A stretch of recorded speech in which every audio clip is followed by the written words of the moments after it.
My name is Petro, and I've been a long-haul trucker for over a decade. The winters in Eastern Europe are brutal, with endless nights and treacherous highways.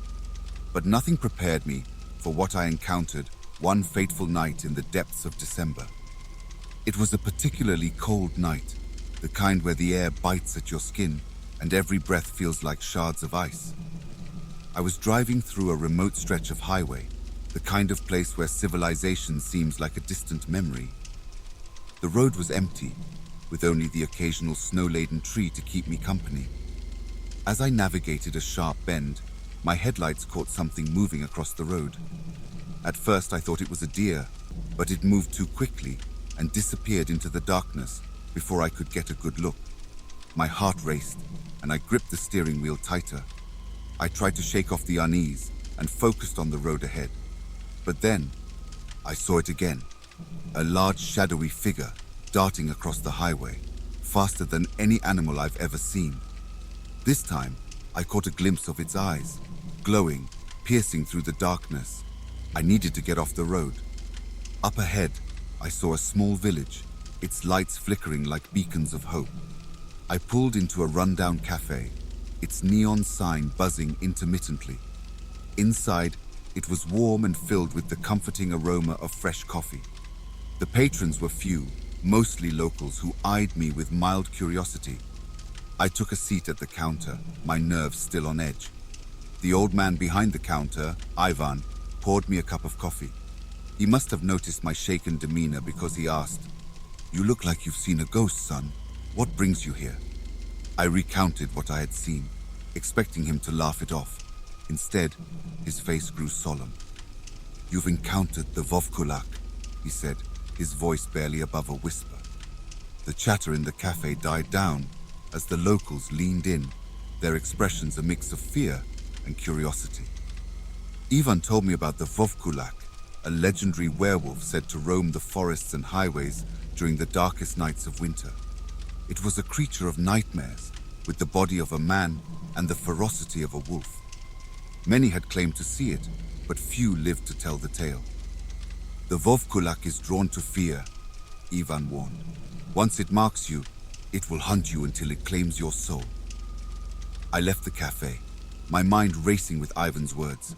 I needed to get to the truck stop a few miles down the road. As I drove, I couldn't shake the feeling of being watched. The road seemed to stretch endlessly, the darkness closing in around me. Suddenly, my headlights caught the creature again, standing in the middle of the road. This time, there was no mistaking it. It was tall, with a muscular build and eyes that glowed like embers. It stared at me, unblinking, before vanishing into the forest. I reached the truck stop, my hands trembling as I parked. The place was bustling with other truckers, and I overheard snippets of conversations about strange sightings and inexplicable events. It seemed I wasn't the only one who had encountered the Vovkulak. I found a spot at the back of the truck stop, away from the prying eyes. I locked myself in my cab, every noise outside making me jump. The wind howled, and I could swear I heard scratching at the side of the truck. Sleep was impossible. I kept my eyes on the windows, the fear gnawing at my sanity. I could feel the creature's presence, lurking just out of sight. Morning couldn't come fast enough. At dawn, I overheard a group of truckers discussing their encounters. Some had seen the glowing eyes, others had heard the chilling howls. But no one had a solution, just tales of terror. I had no choice but to continue my journey. The roads were slightly better in the daylight, but the fear lingered. Every shadow seemed to move. Every gust of wind carried a sinister whisper. As night fell, the dread returned. I saw the creature again, this time closer, its eyes burning with malevolence. It followed me, its presence a constant reminder of the danger I was in. I couldn't take it anymore. I pulled over, determined to confront the beast. Armed with nothing but a tire iron, I stepped out into the cold. The forest was silent, the air thick with tension. The creature emerged from the shadows, its form more terrifying up close. It growled, a sound that chilled me to the bone. I swung the tire iron, but it passed through the creature as if it was smoke. Panic set in. as I realized the Vovkulak was more than just a physical threat. I ran back to my truck, the creature close behind. As I sped down the highway, I remembered Ivan's words. The Vovkulak is drawn to fear. I had to calm myself, to show no fear. I focused on the road, forcing myself to breathe steadily. Gradually, the creature's presence faded. By the time I reached the next town, it was gone. The encounter left me scarred, both physically and mentally. I couldn't shake the feeling of being watched, of the Vovkulak waiting for a moment of weakness. I never drove that route again. To this day, I warn other truckers about the haunted highway, about the creature that hunts in the dark. Whether they believe me or not doesn't matter. I know the truth, and I'll never forget the night I faced the Vovkulak.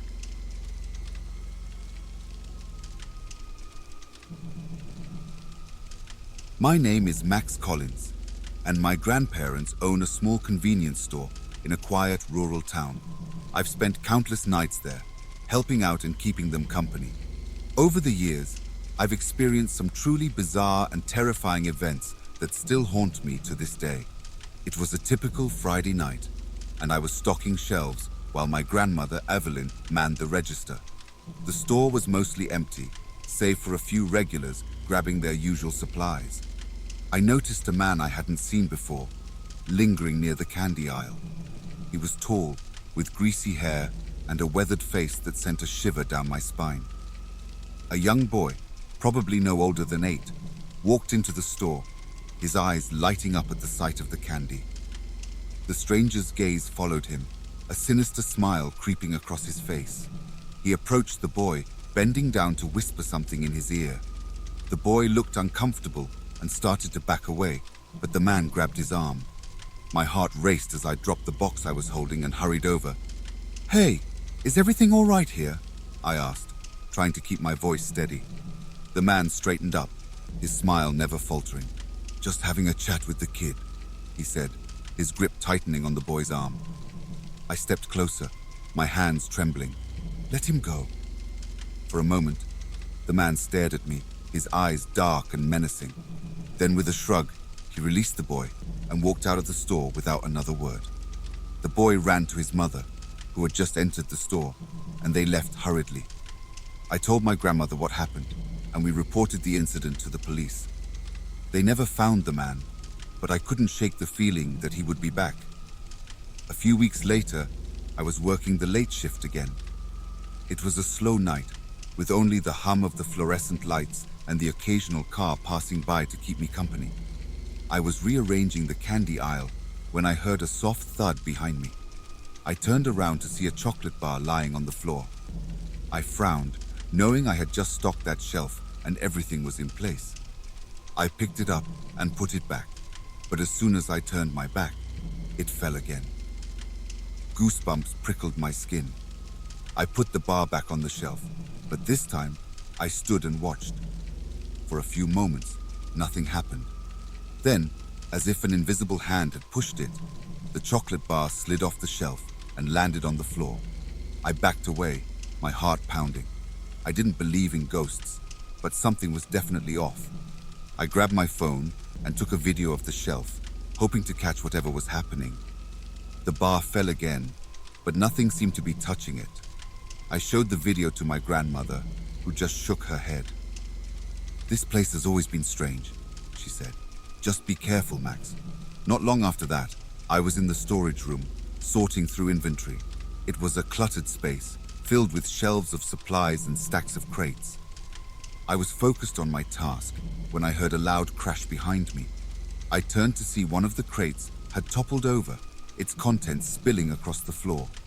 There was no reason for it to fall. It had been stacked securely. I picked up the items, my hands shaking, and tried to ignore the feeling of being watched. As I continued working, I heard footsteps echoing in the storage room. I called out, thinking it was my grandfather, Henry, but there was no response. The footsteps grew louder, and I felt a cold breeze brush past me. I bolted out of the storage room and ran to the front of the store. My grandparents looked at me with concern, but I couldn't find the words to explain what had happened. One particularly eerie night, I was closing up the store with my grandparents. The moon was full, casting an eerie glow over the parking lot.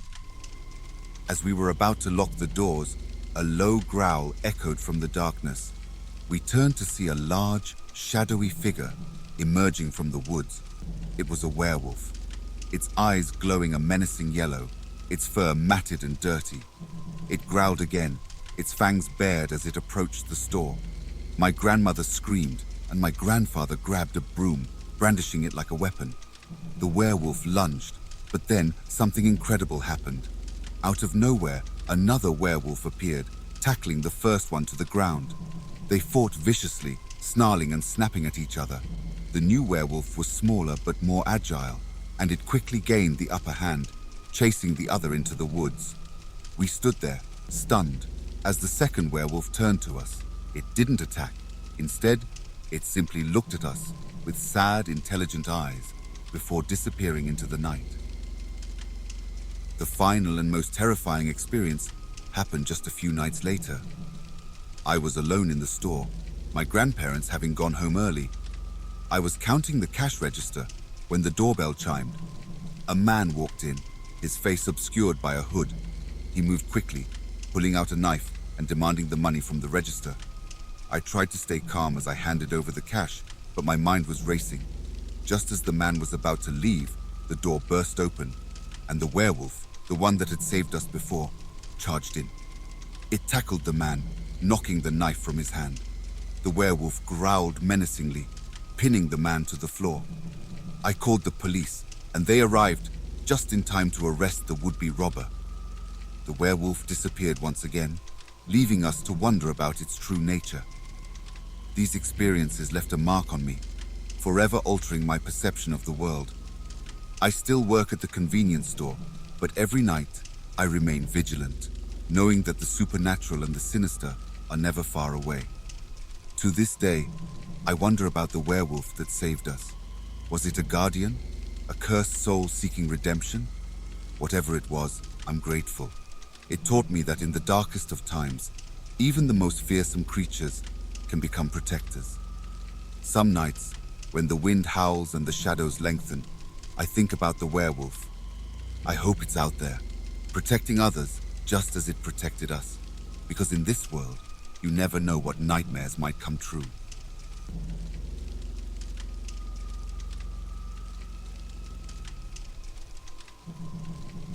My name is Mark Halloway, a cargo officer with the North Star Shipping Company.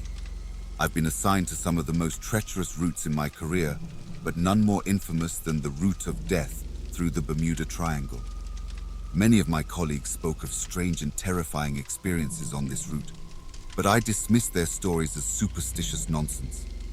Little did I know, I was about to encounter horrors beyond my imagination. It was a crisp, clear day when our ship, the SS Resolute, set sail from Miami, bound for Bermuda. The crew was a mix of seasoned sailors and fresh faces, all wary but determined. The sea was calm, the sky a brilliant blue, and I found myself questioning the tales of the Bermuda Triangle's eerie reputation. As we approached the triangle, an unsettling silence fell over the ship. The usual chatter of the crew ceased, replaced by an oppressive stillness. Even the sea seemed unnaturally calm, the waves barely a ripple against the hull. I stood on the deck, feeling a chill creep up my spine despite the warm sun. That night, as we navigated deeper into the triangle, I awoke to a strange rumbling sound. It started as a low growl, gradually building into a deafening roar that reverberated through the ship. The crew scrambled to investigate, but we found nothing. No mechanical issues, no explanation. The sound seemed to come from the depths below, as if a massive creature lurked beneath us. The following day brought a thick fog that enveloped the ship, reducing visibility to mere feet. As we slowly pressed on, whispers began to drift through the air. At first, I thought it was the wind, but the voices grew clearer, more insistent. They spoke in a language I couldn't understand, their tone malevolent and mocking. My unease grew when we lost a crew member, Jake, a young deckhand with a cheerful disposition. One moment he was there, the next, he vanished without a trace. The crew was on edge, fear etched into every face. We searched the ship from bow to stern, but there was no sign of him. It was as if he had been plucked from the deck by an invisible hand. As night fell, the whispers grew louder, echoing through the fog. I was on watch when I heard a scream.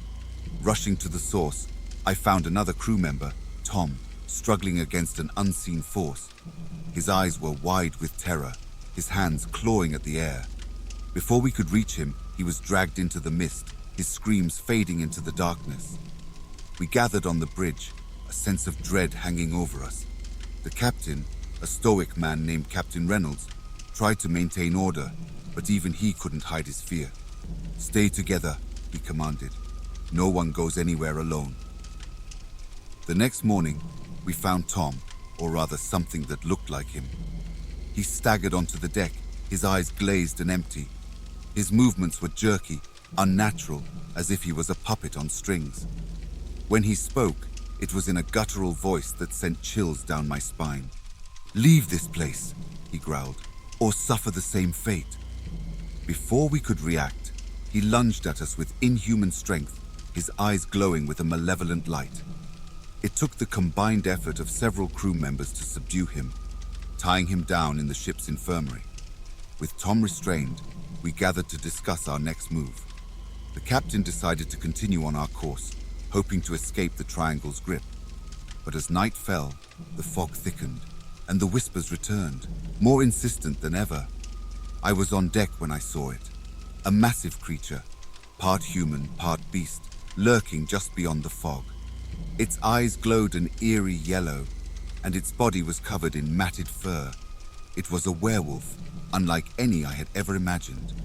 It stared at me, its lips curling into a sinister grin before vanishing into the mist. Desperation set in as the crew realized we were trapped. The werewolf's presence became more pronounced, its growls echoing through the ship. We armed ourselves with whatever we could find, preparing for a final showdown. As midnight approached, the werewolf attacked. It leaped onto the deck, its claws raking through the air. We fought back, using makeshift weapons and sheer determination. The creature was powerful, but we were driven by fear and the will to survive. In the chaos, I managed to get a clear shot, firing a flare gun directly at the werewolf.